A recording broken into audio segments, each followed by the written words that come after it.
Hello students. आज हम start करेंगे जियोमेट्रिकल आइसोमेरिज्म यानी ज्यामितीय समावयवता।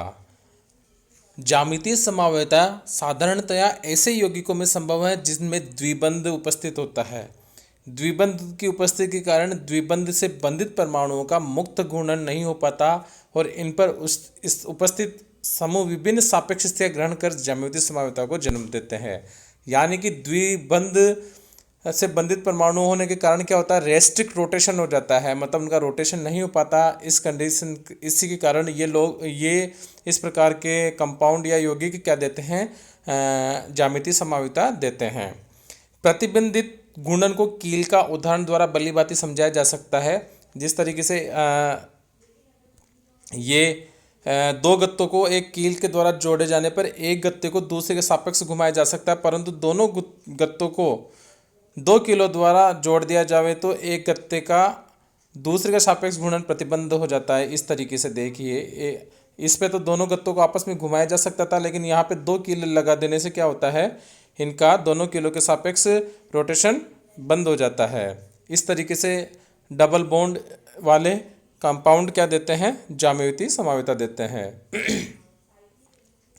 लिबल एवं वॉन्टहॉफ के अनुसार कार्बन की 4 संयोजकताएं एक नियमित चतुष्फलक के चारों कोनों की ओर निर्दिष्ट रहती है तथा कार्बन परमाणु चतुष्फलक के केंद्र पर उपस्थित रहता है।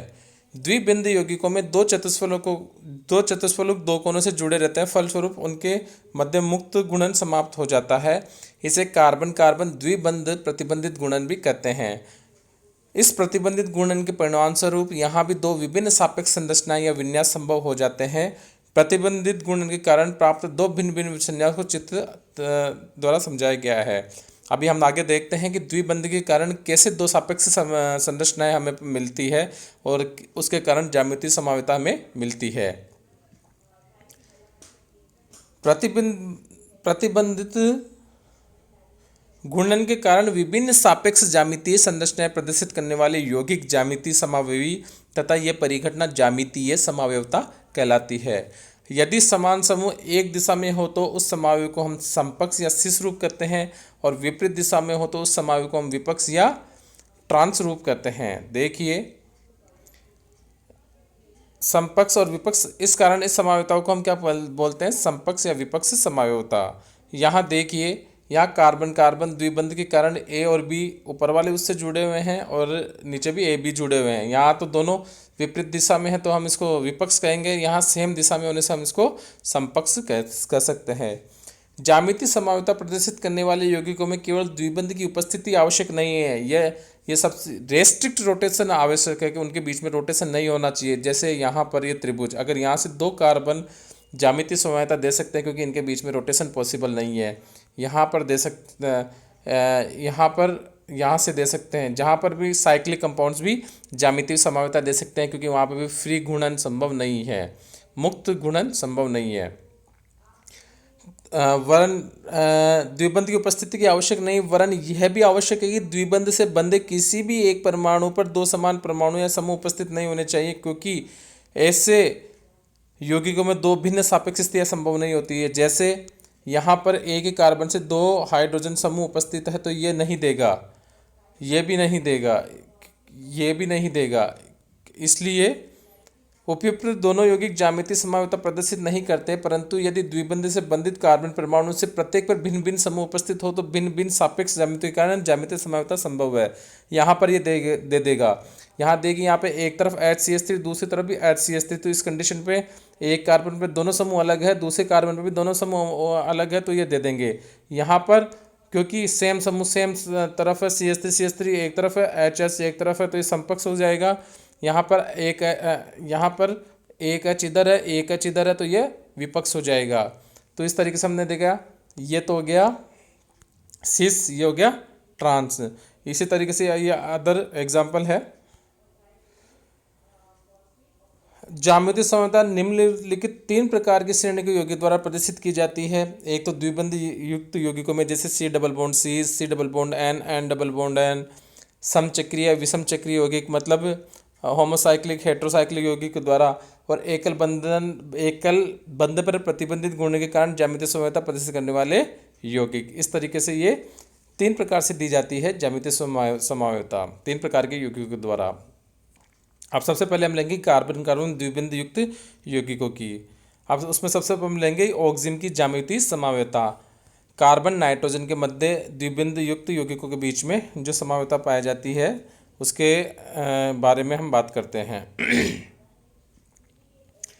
देखिए, अब पहले तो कीटोक्सिम और एल्डोक्सिम क्या होता है उसके बारे में हम बात करेंगे। ऑक्सिम क्या होता है? एल्डिहाइड एवं कीटोन हाइड्रोक्सिल एमीन से अभिक्रिया कर क्रमशः एल्डोक्सिम और कीटोक्सिम का निर्माण करते हैं। ये देखिए यहाँ पर अगर ये RC डबल बॉन्ड OH है तो ये क्या हो जाएगा? एल्डिहाइड। अब इसकी अगर मैं रिएक्शन कराता हूँ अमोनिया के साथ या एमीन के साथ तो ये H2O निकल जाएगा। या हाइड्रोक्सिल एमीन के साथ रिएक्शन कराता हूँ, यहाँ पे हाइड्रोक्सिल एमीन के साथ होगी NH2OH के साथ। किसके साथ होगी? देखिए यहाँ पर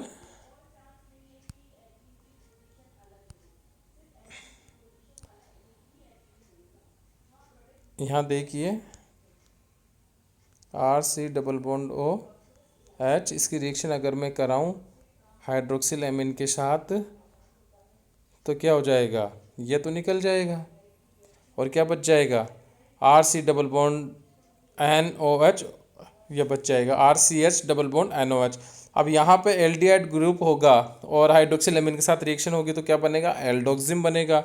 और कीटोन होगा तो यहाँ देखिए अगर मैं इसको तोड़ता हूँ और इधर की तरफ O और इधर की तरफ H2 लगाता हूँ तो ये क्या बनेगा? कीटोन। तो कीटोन से बना हो तो कीटोक्सिम बनेगा, एल्डिहाइड से बना होगा तो एल्डोक्सिम बनेगा। तो देखिए यहाँ पे क्या होता है यदि एल्डोक्सिम में कार्बन पर उपस्थित हाइड्रोजन तथा नाइट्रोजन पर उपस्थित हाइड्रोक्सिल समूह एक ही दिशा में हो तो इस ज्यामितीय समावयव को हम सम तथा विपरीत हो तो उसको प्रतिसमावयव कहते हैं। मतलब यदि यहाँ पर हाइड्रोजन OH है तो इसको सम एल्डोक्सिम या सिन हो जाएगा, और यहाँ पर विपरीत दिशा में होगा तो हम इसको क्या बोल जाएंगे? प्रति या एंटी समावयव कहेंगे। इसी तरीके से यहाँ इस नीचे वाले एग्जाम्पल में देखिए H और OH एक तरफ है तो सम, यहाँ पर H और OH विपरीत दिशा में है तो एंटी। अब कीटोन में क्या होता है वो देखते हैं। कीटोन में देखिए क्या होता है, इसमें यदि जो अधिक प्रायिकता वाले अगर समूह OH और अधिक प्रायिकता वाला समूह अगर सेम साइड में है तो वो हो जाएगा सम या सिन, और डिफरेंट साइड में है तो हम उसको बोलेंगे प्रति या एंटी। यहाँ देखिए यहाँ पे C2H5 इससे ज़्यादा प्रायिकता प्राप्त करेगा और OH इस दोनों सेम साइड है तो ये हो जाएगा सम। यहाँ C2H5 तो इधर है और OH इधर है तो ये क्या हो जाएगा? प्रति यानी एंटी। इस तरीके से हम देखते हैं।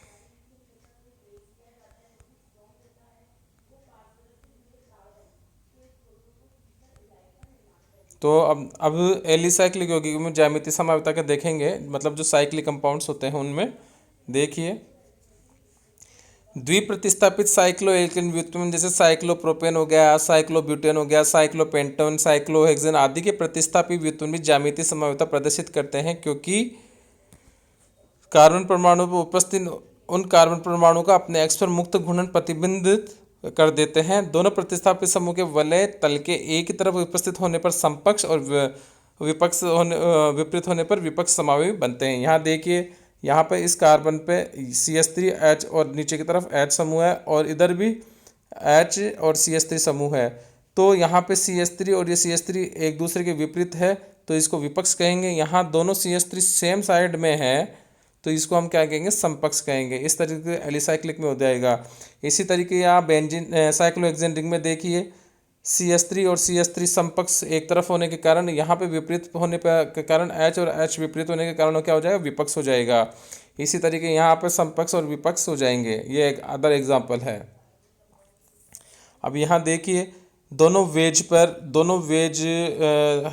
दोनों वेज डायरेक्शन पे है तो ये समपक्ष हो जाएगा। यहाँ पर एक हाइड्रोजन तो वेज पर है और एक डेस पे है, मतलब एक दृष्टा की ओर है एक दृष्टा से दूर है तो ये विपक्ष हो जाएगा। इस तरीके से हमने फ्यूज रिंग सिस्टम में भी समपक्ष और विपक्ष की बात कर ली, यानी सिन और एंटी की बात कर ली। अब ज्यामितीय समवायु के नामकरण हम करते हैं। तो देखिए, द्विबंध से बंधे दोनों परमाणु पर उपस्थित समूह यदि समान हो तो इन समवायु को हम समपक्ष या विपक्ष के रूप में नामकरण आसान है। जैसे यहाँ पर एच एस दोनों सेम साइड में समान समूह समान है, तो ये समपक्ष और सिंपल आईयूपीएसी नोमेनक्लेचर में क्या हो जाएगा, 1 1 2 3 4, तो 2 ब्यूटीन और समपक्ष 2 ब्यूटीन। यहाँ पर समान समूह विपरीत दिशा में है तो विपक्ष 2 ब्यूटीन हो जाएगा। अब यहाँ पे देखिए, यदि द्विबंध से बंधे इन परमाणु पर उपस्थित 3 या चारों प्रतिस्थापी भिन्न भिन्न हो तो फिर उनका नामकरण कठिन हो जाता है।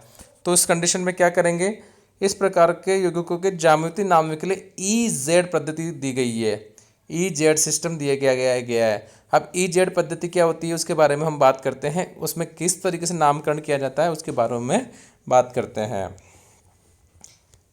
ज्यामितीय समवायों के नामकरण की EZ पद्धति। ज्यामितीय समवायों के नामकरण में आई उपयुक्त कठिनाइयों को नामकरण की EZ पद्धति को अपनाकर दूर किया जा सकता है। यह पद्धति कॉन इंगोल्ड प्रेलोग के अनुक्रम नियम पर ही आधारित है। तो कॉन इंगोल्ड प्रेलोग का अनुक्रम आधारित है, तो पहले देखते हैं क्या चीज़ है, हमने पहले भी पढ़ा है। सर्वप्रथम द्विबंध से जुड़े दोनों परमाणुओं से सीधे बंधे परमाणु समूह के परमाणु को उनके परमाणु क्रमांक के घटते क्रम में अलग अलग व्यवस्थित करते हैं। मतलब जो प्रायोरिटी देंगे हम कैसे देंगे, परमाणु क्रमांक के आधार पर। जिसका परमाणु क्रमांक आधा ज़्यादा वो पहले प्रायोरिटी या पहले प्राथमिकता प्राप्त करेगा। उच्चतम परमाणु क्रमांक वाले परमाणु को उच्चतम प्राथमिकता हो जाएगी और निम्नतम क्रमांक वाले परमाणु को निम्नतम प्राथमिकता हो जाएगी। जैसे यौगिक थर्ड में प्रथम कार्बन पर क्लोरीन और ब्रोमीन सीधे बंधे हैं, जैसे ये क्लोरीन और ब्रोमीन बंधे हैं प्रथम कार्बन पे। अब आपको पता है ब्रोमीन का परमाणु क्रमांक ज़्यादा है तो ब्रोमीन की प्रायोगिकता पहले और Cl की प्रायोगिकता बाद में, ठीक है।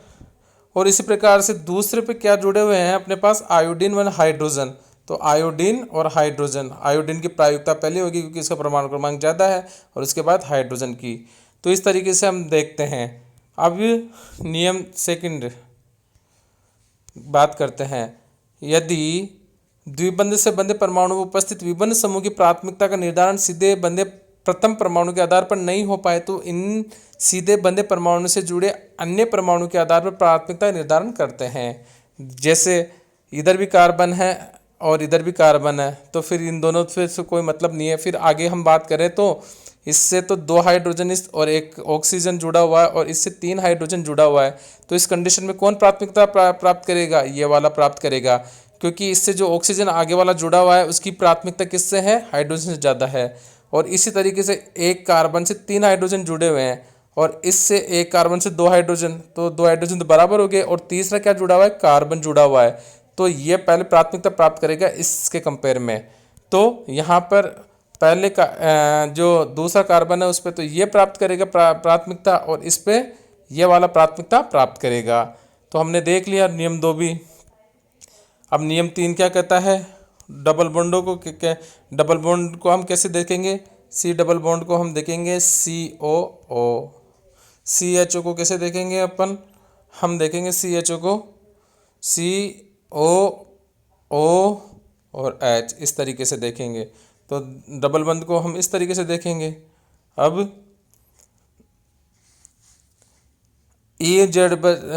अब देखिए EZ पद्धति में संकेत E एवं Z जर्मन भाषा के शब्द इंटेजीन तथा जस्मीन एक साथ के प्रथमाक्षर है।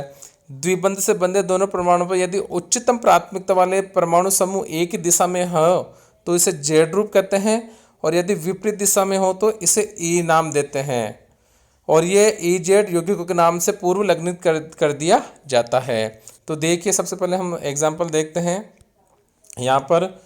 तो यहाँ पर जो कार्बन, इस कार्बन से पहले प्राथमिकता किसको मिलेगी, इसको, ब्रोमीन को, और यहाँ पर आयोडीन को। तो दोनों प्राथमिकता वाले समूह सेम साइड है तो हम उसको बोलेंगे Z रूप, क्योंकि सेम साइड वालों को हम क्या बोलते हैं, Z रूप। यदि उच्चतम प्राथमिकता वाले परमाणु समूह एक दिशा में हो तो इसे Z रूप कहेंगे, और यदि विपरीत दिशा में हो तो हम इसे E रूप कहेंगे। आगे देखिए, आगे वाला एग्जाम्पल देखते हैं। यहाँ पर ब्रोमीन पहले प्राथमिकता प्राप्त करेगा इस कार्बन पे, और इस कार्बन पे हाइड्रोजन पहले प्राथमिकता प्राप्त करेगा, और उच्चतम प्राथमिकता वाले विपरीत दिशा में है तो ये कौन सा रूप हो जाएगा, ई रूप हो जाएगा। इस तरीके से हमने इसका एग्जाम्पल देखे। इसी तरीके से नेक्स्ट एग्जाम्पल भी हम देख सकते हैं। इस कार्बन पर क्लोरीन प्राप्त करेगा प्राथमिकता और इस पे ब्रोमीन प्राप्त करेगा, तो ये कौन सा रूप हो जाएगा, ये हो जाएगा जेड रूप। और इसमें क्लोरीन और इधर ब्रोमीन, ये कौन सा हो जाएगा, ये हो जाएगा ई रूप। तो इस तरीके से हमने देखा और अन्य अदर एग्जाम्पल भी आप देख सकते हो। जैसे ये वाला देखें तो इसमें क्लोरीन प्राप्त करेगा और इसमें ब्रोमीन प्राप्त करेगा, तो ये जेड रूप हो जाएगा। और ये यहाँ पर ये तो ये ई रूप हो जाएगा। इस तरीके से हमने आज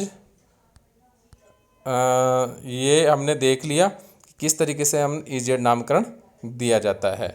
आज के लिए इतना ही, धन्यवाद।